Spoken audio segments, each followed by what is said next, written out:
Let's talk about cars now. When yours starts to cost you serious money to repair, it may be time to break up with it.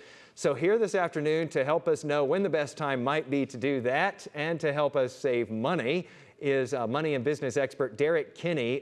Derrick, thanks for being with us this afternoon. I think this is something that a lot of people have probably been dealing with considering the cost of cars. They've been hanging on to these longer.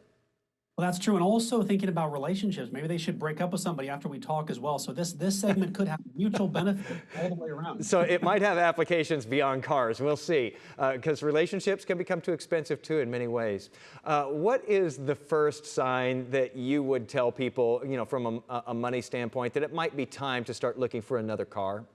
Yeah, bottom line, if the repair costs on your current car are costing you what a monthly car payment would be, that is the moment where you have to look in the mirror and say, goodbye, whatever you've named your car, it's time to go to plan B. Now, one thing that we see in the media that talks about whether they're financial advisors that say, only buy a used car, hold on to the used car. The problem is when people do that, it actually costs them more money than if they were to buy a lower mileage model. So right now, if it's costing you as much as it could be paying for a used one, this is the time to say goodbye and thanks for the memories. Now, of course, Derrick, if you've had that car for several years now, be sure to check, by the way, what a car payment is right now, because it might be much higher than what you remember paying on this car several years back, because car prices have just exploded.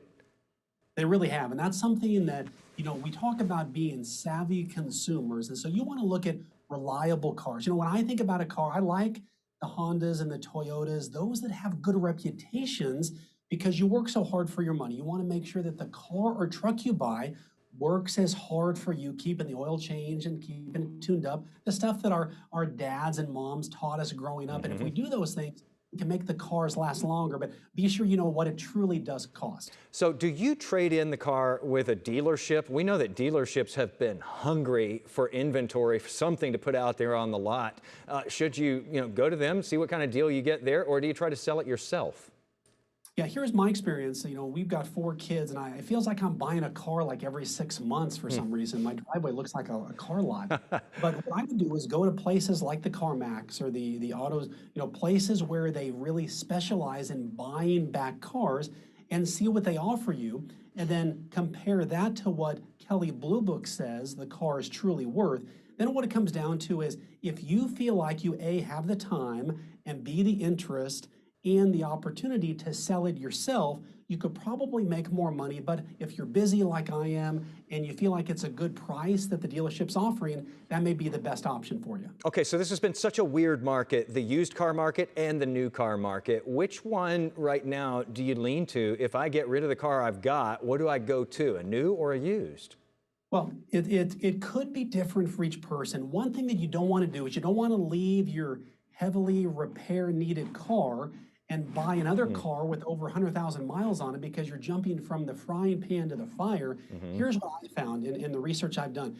Ideally, you want to buy a car with about 30,000 miles because that's still typically within most warranties. If an issue comes up, the dealership or the manufacturer pays for it, and it reduces down repair costs dramatically. But for example, let's say you do want a new car. Think about a 1-year-old model. So it's a brand new car, but it's last year new. That can save you sometimes 15, even 20% off the cost of a brand new car. Okay, let's talk about last here, leasing versus buying. The whole lease thing has been, upended too by the weirdness in the car market right now. What team do you fall on there, lease or buy?